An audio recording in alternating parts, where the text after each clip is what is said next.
Muy buenas noches a todas y a todos. Es un gusto estar de nuevo con ustedes en uno de estos ciclos que organizamos en la Dirección de Comunicación del Conocimiento. Este ciclo va a ser de periodismo, como lo pudieron ver en nuestras redes sociales. Hoy comenzamos con la primera mesa, la cual va a ser de periodismo político. La verdad es que tenemos a invitados de lujo, invitados e invitadas, a los cuales presentaré un poquito en unos minutos adelante. Antes de eso, les recordamos que pueden ganar un micrófono Blue o una cámara instantánea, como en ciclos anteriores. Las reglas son muy parecidas, con la diferencia de que aquí pues, vamos a tener 5 mesas. Eh, como algunos de ustedes ya lo saben, para ganar alguno de estos premios son necesario cumplir estos requisitos. El primero es que se registren en al menos 4 de las 5 mesas que vamos a tener en este ciclo de periodismo y deben de registrarse en el formulario de Google Forms que vamos a estar compartiendo en la sección de comentarios de Facebook. Solamente tienen 5 minutos, entonces es muy importante que lo hagan en tiempo y forma, porque si no, pues ya no pueden acceder a un boleto de la rifa. También deben de contestar a la pregunta que viene ahí, la cual es muy sencilla. Y por último, deben seguirnos en las redes sociales de la Dirección de Comunicación del Conocimiento. Recuerden que en caso de ganar el premio, deben de asistir a la Rectoría General. Y pues ahora sí quisiera pasar a presentarles a las personas que nos estarán acompañando en esta mesa. Primeramente les presento a la doctora Grecia Ruth Cordero Tapia, quien desde el año 2021 es académica adscrita al Centro de Estudios Políticos de la Facultad de Ciencias Políticas y Sociales de la UNAM. También es doctora en Ciencias Políticas y Sociales con mención honorífica por la misma institución. Entre sus líneas de investigación están teoría y filosofía políticas orientadas a la comprensión de las aporías de la democracia y la representación política, populismo e ideologías políticas, así como la relación siniestra entre moral y política. Entre sus publicaciones más recientes están Las dos almas de la democracia, el debate perenne entre identidad y representación, Las tentaciones del poder, política de las pasiones y fe en la salvación, entre otras. Ha sido a su vez asesora política en el Congreso de la Unión y ha participado como docente y ponente invitada en diversas instituciones como el Senado de la República, la Comisión Nacional de Derechos Humanos, el Tribunal Electoral del Poder Judicial de la Federación y el Instituto de la Democracia en Ecuador. Muy buenas noches, doctora Grecia, y bienvenida. Muy buenas noches. También nos acompaña el día de hoy el doctor Jorge Meléndez Preciado, quien es director general de Periodistas Unidos, es docente de la Facultad de Ciencias Políticas y Sociales en la UNAM y es coautor de los libros Asalto al Cielo, Lo que no se ha dicho del 68, Medios, Democracia y Fines, entre otros. También es comentarista con Julio Astillero. Le damos la bienvenida al doctor Jorge Meléndez Preciado. Muy buenas noches. Buenas noches a todos y gracias por la invitación. Gracias a usted por participar. También nos estará acompañando la doctora Olga Rodríguez Cruz desde la Universidad Autónoma de la Ciudad de México. Ella es doctora en Ciencias Políticas, en Ciencias Sociales, con orientación en Comunicación y Política por la UAM Azcapotzalco.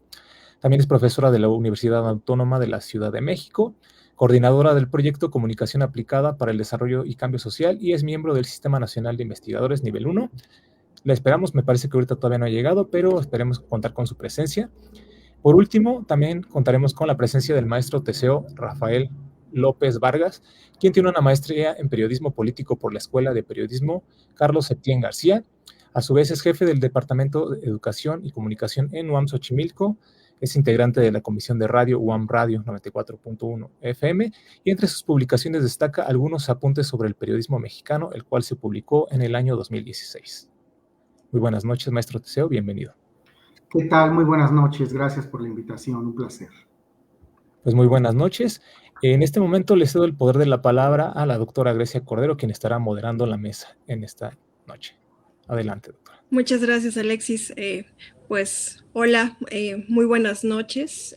Sean bienvenidos a nuestra mesa redonda virtual titulada El Cuarto Poder, Periodismo Político. Agradecemos la organización, por supuesto, de la Dirección de Comunicación del Conocimiento de la Universidad Autónoma Metropolitana, particularmente al doctor Mario de Leo Winkler. Por supuesto, Alexis, muchas gracias por todo tu apoyo y desde luego a ustedes quienes nos están acompañando en esta mesa redonda. Sean muy bienvenidos, muchísimas gracias. Y bueno, yo les voy a presentar muy brevemente una introducción para poder preguntarles a nuestros periodistas, bueno, nuestros profesores, quienes nos acompañan, el profesor Jorge Meléndez, el profesor Teseo López y la profesora Olga Rodríguez. Y bien, Alexis, si me pudieras ayudar por favor con la siguiente diapositiva. ¿De dónde viene esta idea del cuarto poder? El periodismo como cuarto poder. Bueno, pues hay un debate todavía, pero bueno, se dice que quien da origen a esta expresión del cuarto poder, la prensa como cuarto poder, es Edmund Burke en el siglo XVIII. Y bueno, en esa época, digamos que el modelo de representación estaba basado en el Parlamento, ¿no? Y la idea, digamos, de la prensa era como esta visión de un cuarto poder, además de los 3 poderes tradicionales, un cuarto poder, digamos, que fuera de contrapeso, ¿no? De alguna manera al poder del Parlamento. Es decir, que la información no quedara, digamos, oculta, que se publicitara. Así nace esta idea. Continuamos con la siguiente diapositiva, por favor. Pero bueno, digamos que esta idea del siglo XVIII va a evolucionar en la democracia de masas, digamos, y es aquí donde surgen los partidos políticos. Y por lo tanto los medios de comunicación masiva también, ¿no? Digamos, los medios de comunicación que de alguna manera articulan a la opinión pública o donde se expresa la opinión pública a través de estos medios. Hablamos de la prensa, más tarde de la radio y desde luego después la televisión. Y digamos que este debate se hace plural porque son los partidos políticos en plural. Y surgen lo que conocemos hoy como los líderes de opinión. Y en este sentido, la misión de los periodistas, digamos, es no solamente como informantes, sino como vigilantes y promotores del debate público plural. Nuestra siguiente diapositiva, por favor. Entonces, la democracia, digamos, se concibió ya en partidos políticos, digamos, como un gobierno de la opinión que promueve el disenso entre los diversos grupos sociales y políticos, pero también un gobierno de consenso, porque todos tenemos derecho a opinar, pero no basta con la libertad de expresión. También hay una búsqueda de consenso en la medida que hay una búsqueda también de la verdad. Entonces es libertad de opinión, pero también de consenso. Y bueno, aunque nadie tiene la verdad absoluta, de hecho se dice que la democracia, por eso es el gobierno de la opinión, nadie puede tener la verdad absoluta, o sea, no es un monopolio, pero tampoco podemos abandonar esa búsqueda de la verdad. Y es aquí donde el periodismo político implica una opinión, un disenso, pero esa búsqueda también de consenso y búsqueda de la verdad. Entonces, de aquí, digamos, el papel del periodismo político. En esto que se concibió como esa democracia de partidos políticos. Pero ahora nos van a decir, bueno, ¿qué ha pasado con los partidos políticos? Por eso va nuestra siguiente diapositiva, Alexis, por favor. Bueno, cuando se cancela este debate, por así decirlo, nos diría Arendt, entonces, que nos encontramos con el fin de la esfera pública. Es decir, el fin del mundo común ha llegado, nos dice, cuando se ve bajo un aspecto y se le permite presentarse únicamente bajo una perspectiva. Por eso la importancia de la pluralidad, digamos, y ahí el papel de los periodistas en plural, digamos. Esto es fundamental, digamos, para la democracia. Por favor, nuestra siguiente diapositiva, Alexis. Pero entonces, ¿qué ha pasado? Insisto, cuando hay una crisis de los partidos. Bueno, hay teóricos que nos pueden decir que vivimos entonces en una democracia de audiencias. Y entonces la evolución, digamos, de esta representación la hemos tenido, por ejemplo, en actores como Silvio Berlusconi, ¿no? Que es un representante por antonomasia de cómo el empresario se vuelve político. Y viene este auge de los expertos en medios de comunicación, ¿no? Entonces la distinción borrosa entre medios y política pues se vuelve completamente borrosa. Hay una tendencia al monopolio de la información, los grandes consorcios de comunicación y una tendencia a la instrumentalización de la opinión pública. Entonces, por lo tanto, si hay alguien que monopoliza, como hemos visto anteriormente, ¿qué pasa? Hay una crisis de la verdad y una crisis de la democracia. Y aquí viene también, ¿no? Nuevamente la crisis. ¿Hay una crisis para el periodismo político en este sentido? Por favor, nuestra siguiente diapositiva, Alexis.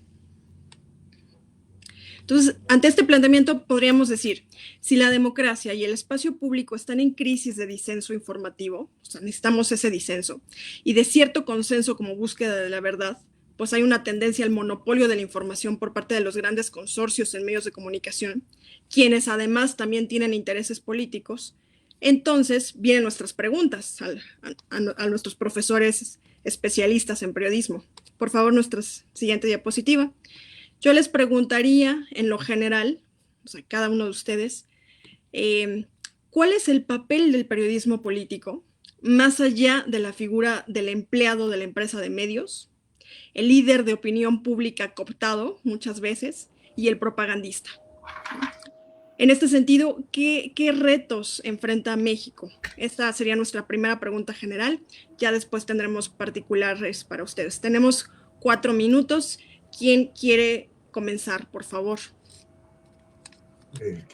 Si quiere el maestro Teseo o yo, como él decía.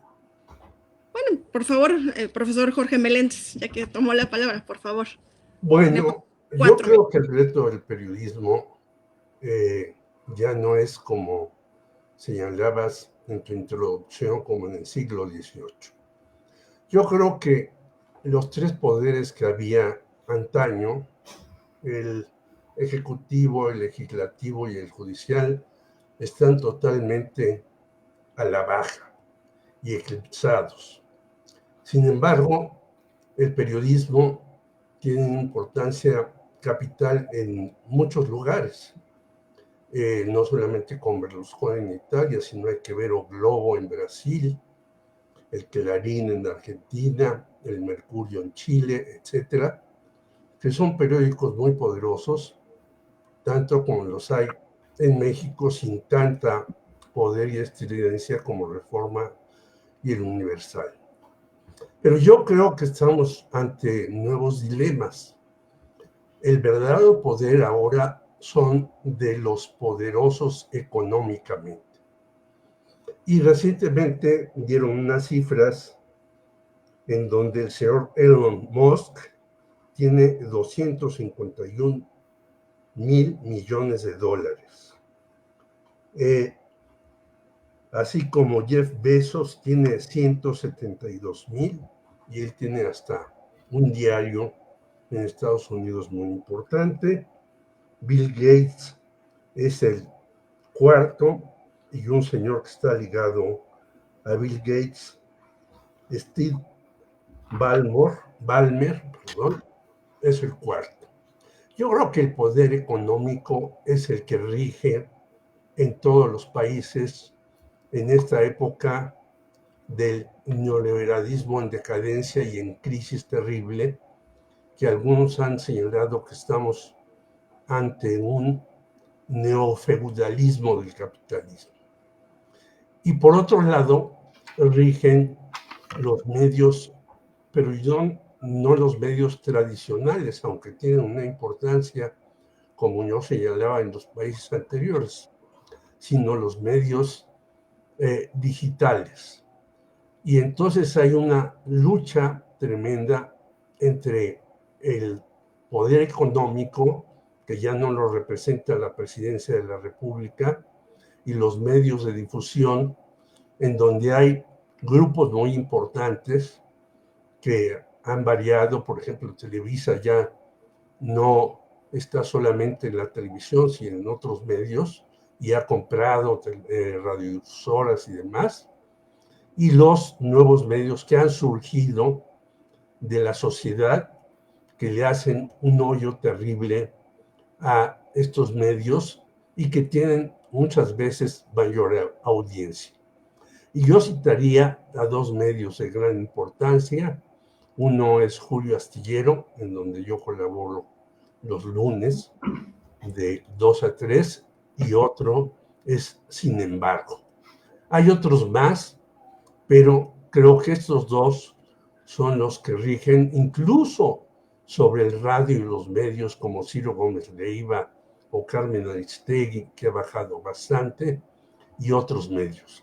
Así pues, la disputa por el poder, yo creo que se da entre el poder financiero de inversores como BlackRock y los medios de difusión, que tratan de hacer un contrapeso a ese poder que es el que domina el mundo. Muchas gracias, profesor Meléndez. Por favor, le doy la palabra al profesor Teseo López. Sí, claro, muchas gracias. Pues estando totalmente de acuerdo con el profesor Jorge Meléndez. Yo me permitiría citar una frase de Miguel Ángel Granados Chapa, quien decía que los periodistas no pueden ni deben ser socios de los políticos. Por eso, a la larga, cada periodista está en el lugar que merece y la gente lo sabe. Y es que hay diferentes tipos de periodismo y de periodistas dentro del ámbito político. Más adelante hablaremos un poco de esto. El periodismo obviamente está hecho por periodistas, pero también por pseudoperiodistas que lo utilizan con beneficios propios, a su beneficio, aliándose con el poder o con quien le convenga, poder político y económico. Hay diferentes tipos de periodistas en nuestro país y en otras partes del mundo. Tenemos los periodistas de a pie que reportean y viajan en transporte público, caminan por las calles, por las comunidades, etcétera. Y también tenemos una élite de periodistas muy influyentes que se mueven en autos de lujo, con choferes, con escoltas, autos blindados, y tienen una gran influencia también en la sociedad. Todos están expuestos de alguna manera a diversos actos de violencia, pero en nuestro país existe una larga historia de periodismo y de periodistas al servicio del poder político. Era una gran tradición durante muchos años que esto sucedía. Incluso hace poco se publicó un libro de Enrique Serna sobre un periodista, Carlos de Negri, quien durante muchos años se ufanaba de guardar información para poder después chantajear a los políticos, y así se hizo millonario, se hizo rico, y vinieron luego otro tipo de periodistas de la radio, de la televisión, del periodismo, columnistas, que hacían más o menos lo mismo. Siempre ha habido periodistas honestos, siempre ha habido periodistas que han ejercido de manera libre e independiente su profesión u oficio, como quiera verse, pero efectivamente coincido con lo que se acaba de mencionar. El periodismo tiene un valor político y por eso se convierte en un instrumento de poder, y está la tentación justamente de que muchos quienes ejercen y ostentan este poder pues puedan acercarse a los periodistas. Se puede utilizar para imponer sus propias visiones, sus intereses, pero también lo puede utilizar la sociedad para estar mejor informada. En la actualidad tenemos efectivamente en nuestro país una gran ola de violencia en todos los ámbitos, en todos los sentidos, y el periodismo no es la excepción. Ha habido ataques, desapariciones, asesinatos de periodistas de todos los niveles, pero pues me parece que la sociedad eso lo logra identificar. No en balde, hace poco un periodista muy reconocido hasta hace algunos años intentó ser candidato a la presidencia y ni siquiera obtuvo las firmas necesarias para poder registrarse como precandidato ante el INE, precisamente por la frase de Miguel Ángel Granados Chapa, en el sentido de que finalmente están en el lugar que merecen y la gente lo sabe. Muchas gracias, profesor Teseo. Le cedo la palabra ahora a la profesora Olga Rodríguez. Grecia, te agradezco mucho que me nombres, pero mira, me acabo de incorporar porque pido mil disculpas, tuve problemas con la conexión, entonces no pude escuchar, ¿no? ¿Cuál era la pregunta? Mil disculpas. No se preocupe. Bueno, estamos hablando, Olga, a grandes rasgos, y en eso están de acuerdo los profesores Teseo López y Jorge Meléndez, justamente cómo actualmente, en lo que algunos teóricos como Bernard Manan han denominado democracia de audiencias, en la que la frontera entre el poder político y el empresarial se vuelve muy borrosa, y por eso teníamos como ejemplo paradigmático de cómo inicia esta democracia de audiencias a partir de Berlusconi, ¿no? Como un empresario, ¿no? termina volviéndose político y además monopolizando de alguna manera la verdad, ¿no? Los medios de comunicación y bueno, es esta relación, digamos, que además siempre está, ¿no? La relación entre el poder político y económico siempre está, pero digamos, en esta fase nos encontramos, digamos, en una especie ya de algo muy obvio, ¿no? Diría Maquiavelo, ya no hay una preocupación, digamos, por guardar una finta, ¿no? Aquí ya es como muy obvia esta relación entre el empresariado y la política, y por eso la pregunta iba en torno a cuál sería el papel del periodismo político, particularmente en México, más allá de la figura, digamos, del periodista cooptado, ¿no? O propagandista, ¿no? En muchos sentidos. Y bueno, Olga, yo quiero comenzar preguntándote entonces, ¿cuál crees tú que sea, digamos, una de las principales consecuencias? Ya el profesor Meléndez un poco lo comenzó a tocar. Las redes sociales y los medios digitales, ¿cómo están impactando al periodismo político? Por favor, Olga, te escuchamos. Ay, gracias y mil disculpas nuevamente.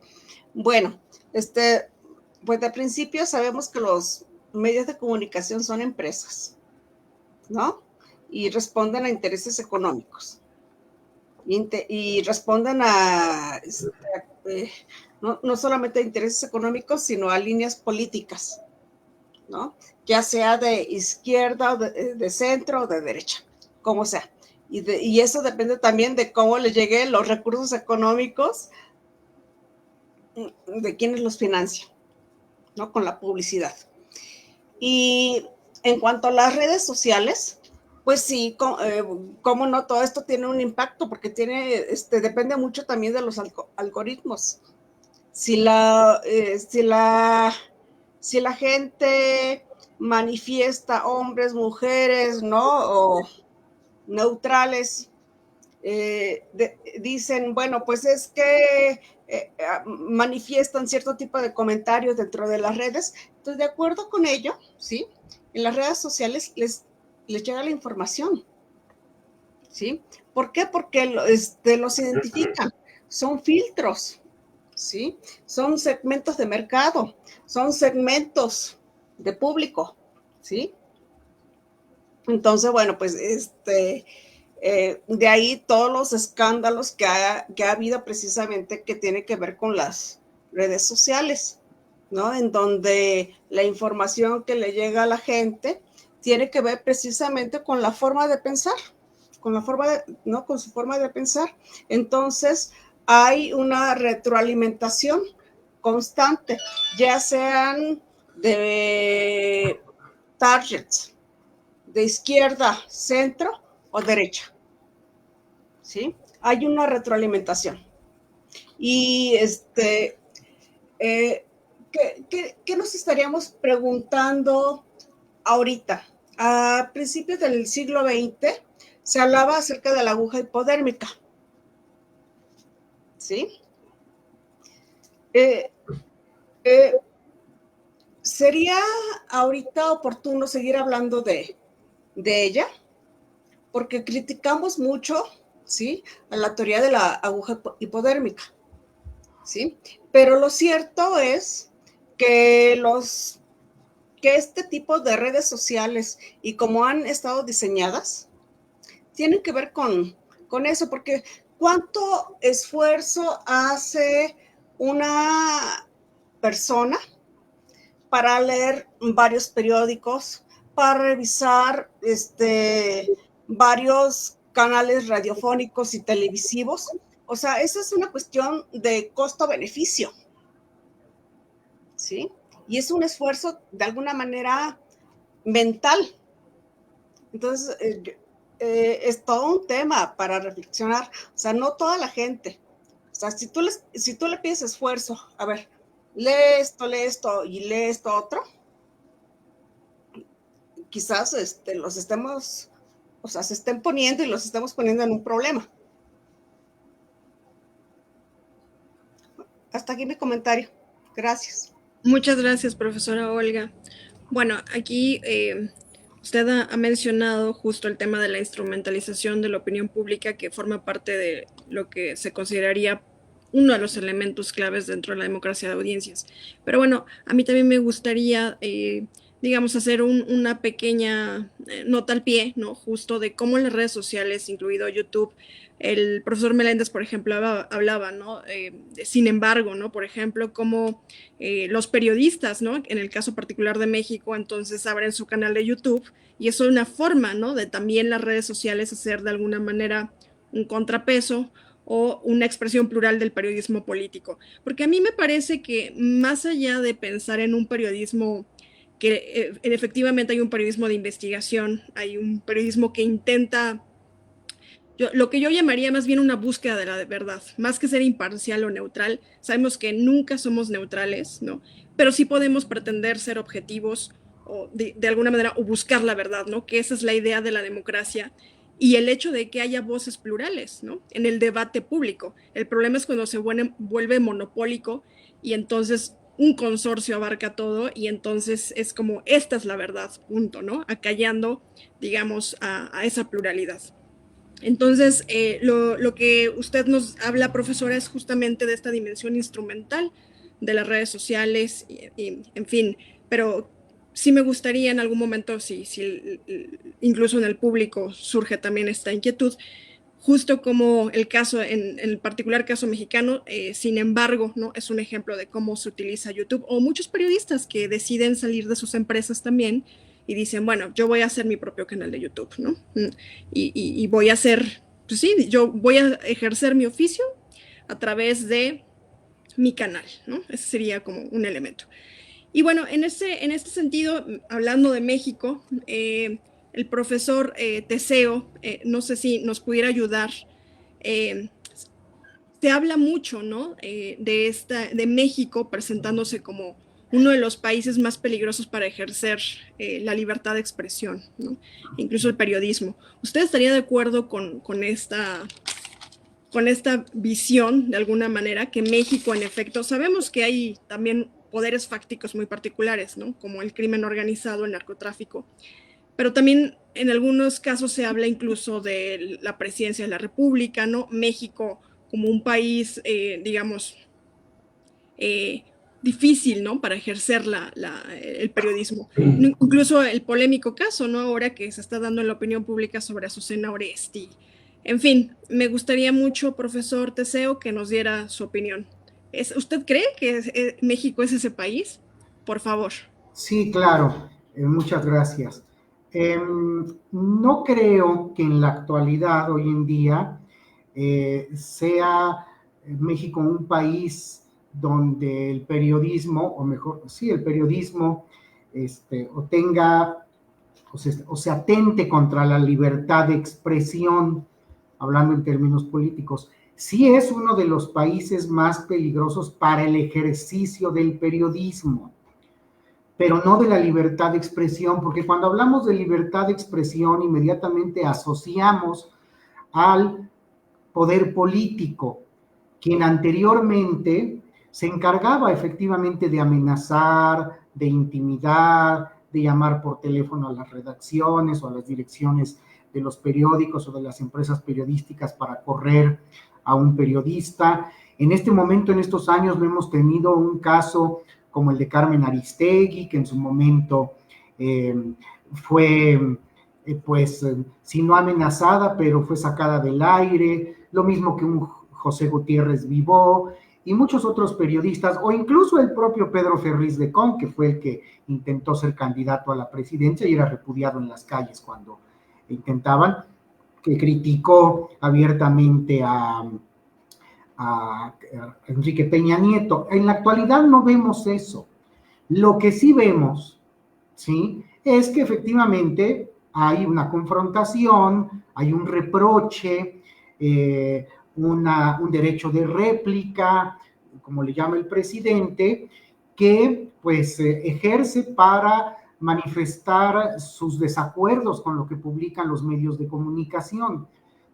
Porque recordemos que ahora, y lo podemos ver todos los días, los medios de comunicación, aun y cuando no se pongan de acuerdo entre sí, como tal, pues sí parecen cajas de resonancia entre unos y otros. Nosotros podemos escuchar, leer y ver todos los días en la televisión, en la radio, en el periodismo escrito, prácticamente una pléyade de periodistas y comentaristas que opinan prácticamente igual, con otras palabras, se expresan más o menos igual, abordan los mismos temas, hablan contra el periodismo, mejor dicho, contra el poder político en la actualidad, y eso no sucedía antes, ¿sí? Incluso ahora los periodistas se han convertido en actores políticos, no solamente en la radio, en la televisión, también a través de las redes sociales, donde abundan una cantidad de ellos y se han vuelto opinadores,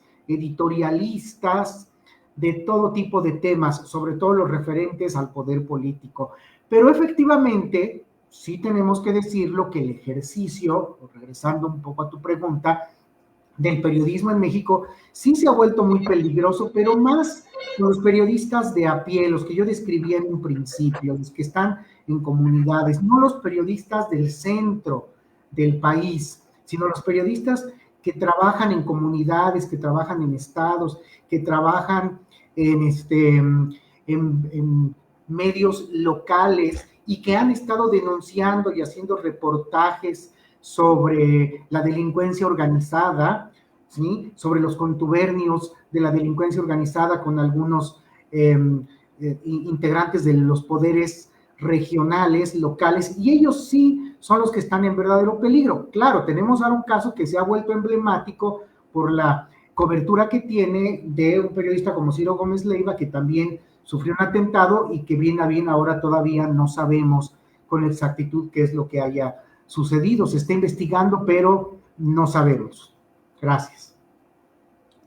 Muchas gracias, profesor Teseo López. Creo que es muy importante lo que usted ha subrayado en términos de esta distinción entre libertad de expresión y libertad de prensa. Me parece fundamental, sobre todo de cara a, no sé, documentales, incluso tipo de DW, donde Anabel Hernández, ¿no? Por ejemplo, esta periodista, pues justo me parece que hace esta confusión, ¿no? Entre libertad de expresión, libertad de prensa y bueno, qué bueno que usted ya lo está aclarando, ¿no? México no es necesariamente un lugar donde no haya libertad de expresión, ¿no? Porque es mucho lo que se le atañe, ¿no? Digamos, incluso a Anabel Hernández a este gobierno, ¿no?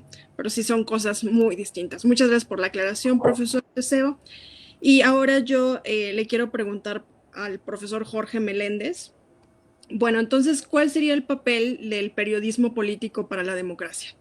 Y particularmente de cara a los comicios electorales de este año. Lo escuchamos, por favor. Pues el papel es el que siempre ha sido y pocas veces se ha podido ejercer. Ya señalaba el maestro Teseo, el famoso libro de Enrique Serna acerca de Carlos de Negri, que era un señor que recibía dinero más bien por no publicar que por publicar, como queda dicho en su libro. El papel del periodista, como decía el maestro Teseo, yo participé con Miguel Ángel Granados Chapa en una organización de periodistas, la Unión de Periodistas Democráticos, y era nuestro papel abrir las esclusas que estaban cerradas en todos los medios y que siguen, por desgracia, cerradas, y poder tener una serie de medios como Proceso, como La Jornada, con los errores que hayan tenido, y después han llegado este tipo de cuestiones, y el muy activo Alberto Trejo Amezcua dice que en los de Sin embargo es porque son dos periodistas viejos. Bueno, ya vemos muchos periodistas viejos que estamos con Julio Astillero y que además investigamos. Yo tengo incluso un portal que se llama Después de la letra de la palabra, y mañana entrevistaremos a Carlos Mendoza para que nos diga cómo Morena se ha desviado de su rumbo, y a otro Carlos Mendoza, un muchacho que fue mi alumno que está en Argentina, para que nos diga cómo fue el paro en Argentina en contra de Milei. Tenemos un programa que se llama Después de la Lucha de la Palabra, los miércoles de 4:30 a 6:30. Y entonces estamos viendo cancha ahí, justamente para darle la prioridad a los temas que no se manejan en los medios. Tiene la razón la maestra Olga Rodríguez. El lunes David Brooks dice que hay una infodemia porque hay 3 millones de información que es refriteada, que señala también el maestro Teseo López Vargas. Si vemos los medios, el Universal, Reforma y los demás un día, encontramos casi lo mismo que puede decir Jorge Castañeda en Universal, Héctor Aguilar Camín en Milenio y Pascal Beltrán del Río en Excelsior.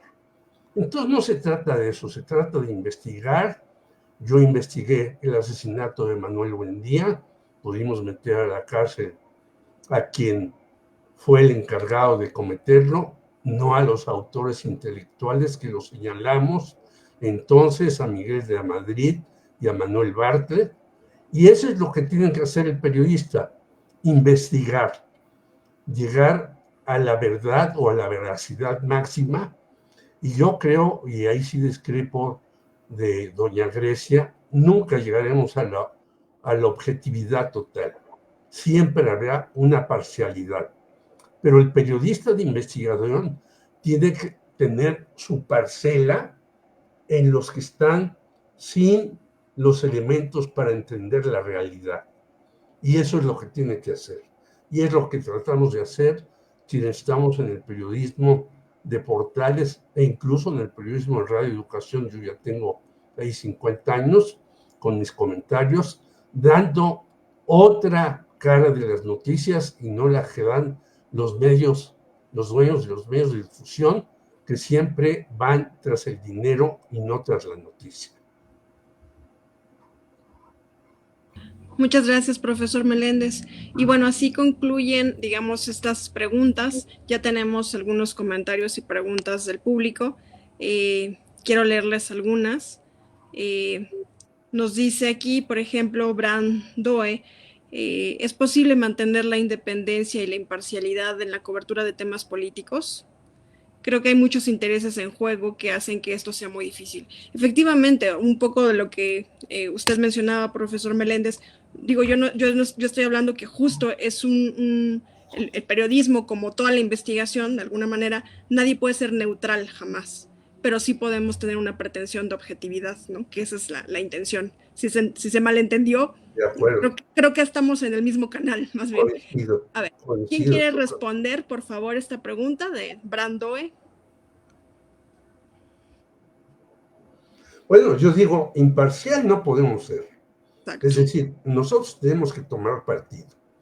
O tomamos partido por los empresarios, o tomamos partido por los intereses comerciales, o tomamos partido por la gente que está con menos posibilidades. Incluso señalaban que las redes no llegan todavía tan ampliamente como debieran serlo, y creo que es cierto, pero ya llegamos a muchos más lugares, y es un error del gobierno de López Obrador, que nos prometió que tendríamos Wi-Fi todos los mexicanos, y no hay Wi-Fi en muchísimas partes. Y yo creo que las redes es una manera de enterarse de cosas que los medios, por su propio interés comercial, no dan a conocer. Y el caso de Azucena, termino, es un caso que no se sabe por qué, porque la señora dice medias verdades, dice elementos sin decir, sí, me censuraron, tiene la culpa los señores Panchos, como les dicen a Pancho González y a su hijo, de haberme sacado de ahí.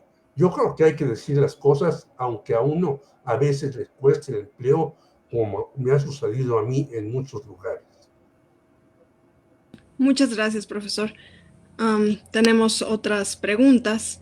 Aquí Neboli dice, ¿qué consejo le darían a un joven periodista que quiere especializarse en temas políticos? Está muy, muy interesante, ¿no? Porque además nuestro público son estudiantes, ¿no? A ver, ¿qué consejo le darían al joven periodista que quiere especializarse en temas políticos? La pregunta es para todos, no sé quién la quiere responder, o todos. Quizá la maestra Olga, Le que toca a la ha maestra. tenido menos. Bueno, ya que todos dicen que yo estoy de acuerdo. Bueno, pues no hay nada como el oficio, ¿no? De que en algún medio pues nos toque la fuente política, ya sea de partido, ya sea de presidencia, ¿no? Ya sea de la Suprema Corte, de Justicia, o sea, todo depende. O sea, la cuestión es siempre acercarse, ¿sí? El oficio del reportero es un trabajo, ay, caramba, tremendo. Es un oficio que a mí, sinceramente, no me agrada. Yo lo ejercí en los primeros tiempos.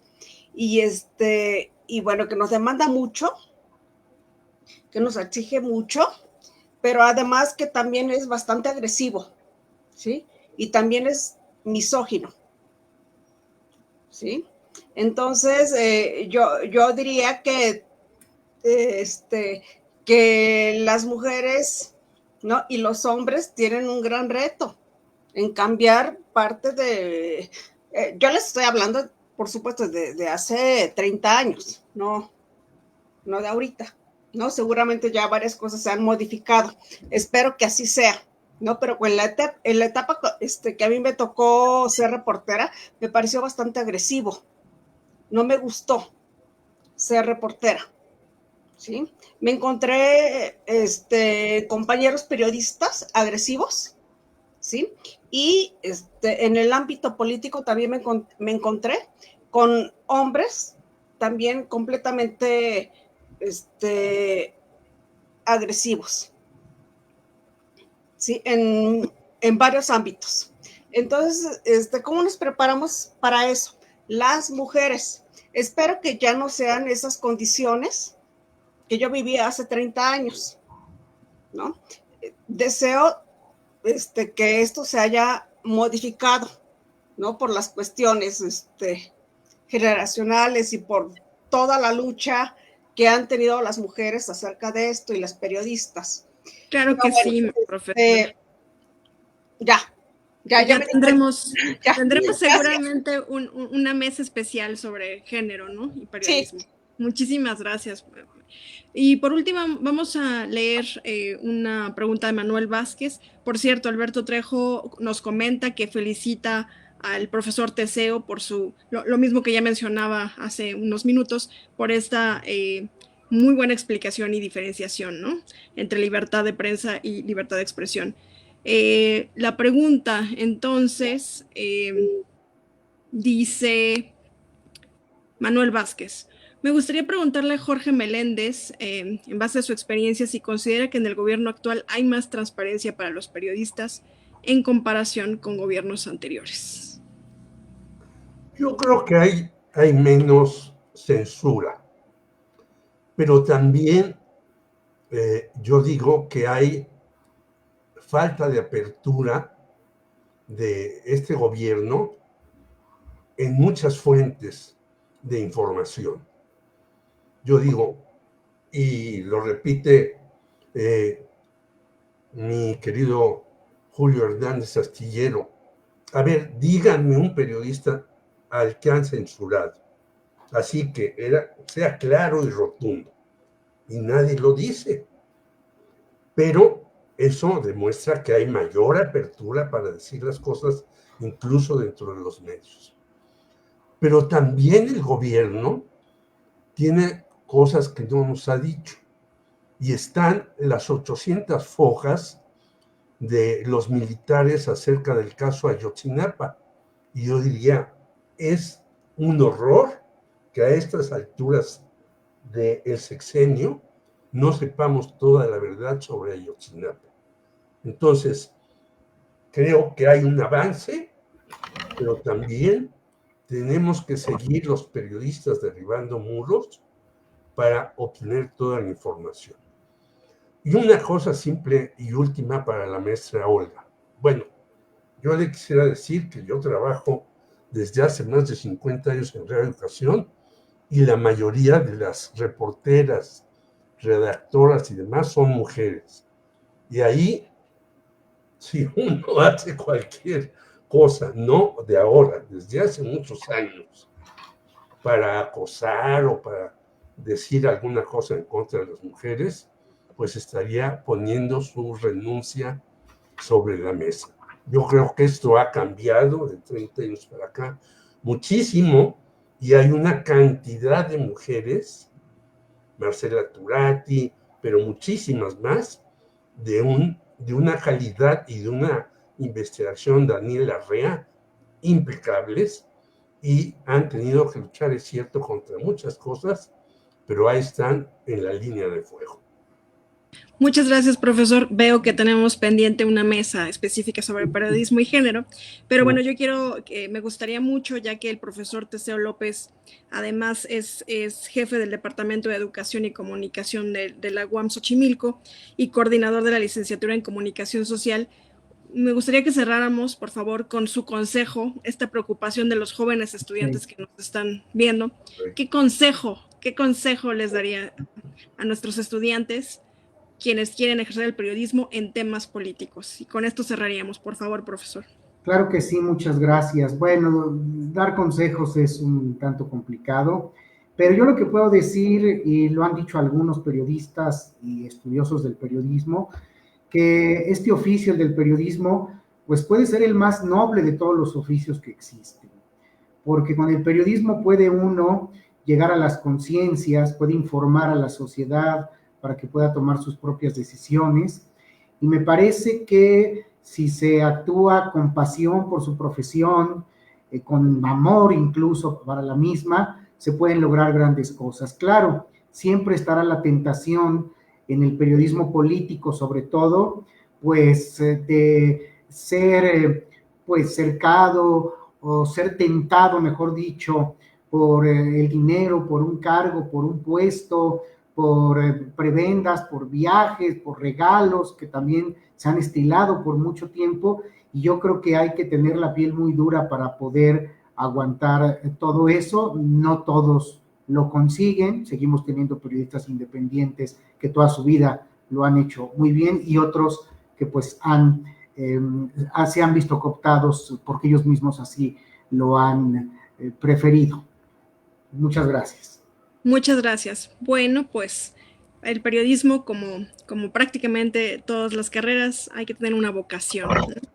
Pero bueno, muchísimas gracias por habernos. Yo sé que hay más preguntas y bueno, hay temas todavía para organizar nuevas mesas de discusión, pero bueno, nuestra mesa redonda virtual ha concluido.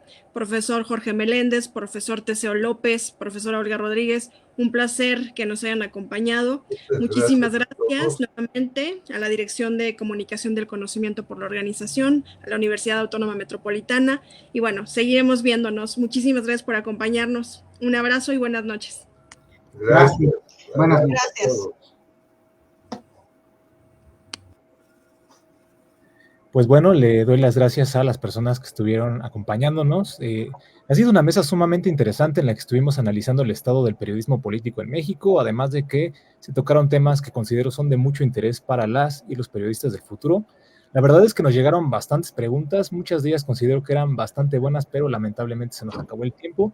No se preocupen, todavía tenemos otras 4 mesas. Sigue una mesa de periodismo feminista, sigue una mesa de periodismo musical, otra de periodismo deportivo y una última de periodismo científico. Entonces, pues, ahí para que nos sigan sintonizando, va a haber muchos temas bastante interesantes. Y pues antes de despedirnos de manera muy breve, hago algunos anuncios de la Dirección de Comunicación del Conocimiento. Primero, les recordamos que todavía está nuestro ciclo en UAM Azcapotzalco. El día de mañana, el 25 de enero, tendremos una mesa de inteligencia artificial en la que estaremos hablando de aplicaciones en diseño y gestión. Esta va a ser a la 1 de la tarde, si no me equivoco, sí es a la 1 de la tarde. También los invitamos, bueno, aquí está el anuncio de la próxima mesa, nos estará acompañando la doctora Ana Lau Jaivén, Hazel Zamora, Luz Rangel, que la verdad son periodistas con bastante trayectoria aquí en México.